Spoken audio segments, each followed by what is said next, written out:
the Andromeda, and ladies and gentlemen, I am starting decals on it, and just coincidentally, I've been getting questions on decals, specifically silvering and a clear coat. So I'm going to have to borrow something from the EIB network, and that is we are going to create the Institute for Advanced Model Building Studies. And again, just like the EIB network, there's no degrees because the learning never stops. Silvering, a lot of people, I know they get their model together, they get the the finish they want, usually a flat, and they put their get their decal out, get it on, and they notice it's silvering. And when it silvers, it basically has a little shimmer on it. So like if you see it straight ahead, you really won't see it, but when you start turning the model, you start seeing reflecting the light. And that actually is because, get my paper here, you actually got a little bit of air underneath the decal on the flat surface. If you ever see flat paint, it actually, especially on a decal, if you really look real close on the decal when it dries on it's like a shrinky dink. A lot of people may not know what that is. That's an old toy where you take a shrink dink, shove it in the oven, and it shrinks up. Not really my bag of tea, but anyway, hey.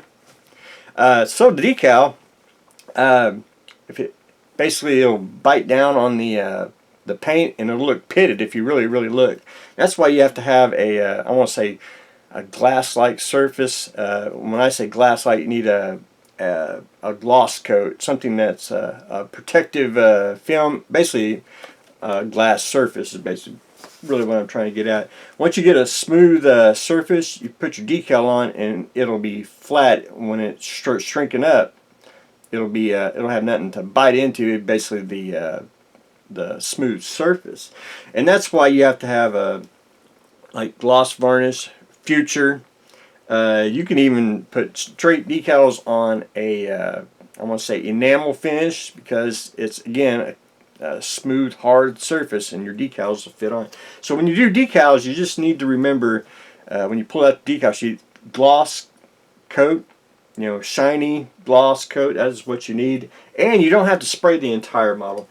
I basically just take a brush, take the gloss varnish, and I just do a section, wherever the decal is, and you don't have to mess up your entire finish if you don't want it to, or all you gotta do is go do the little spot right there and take your dull coat or whatever, and after it's dry you can go back over it and your silvering's gone.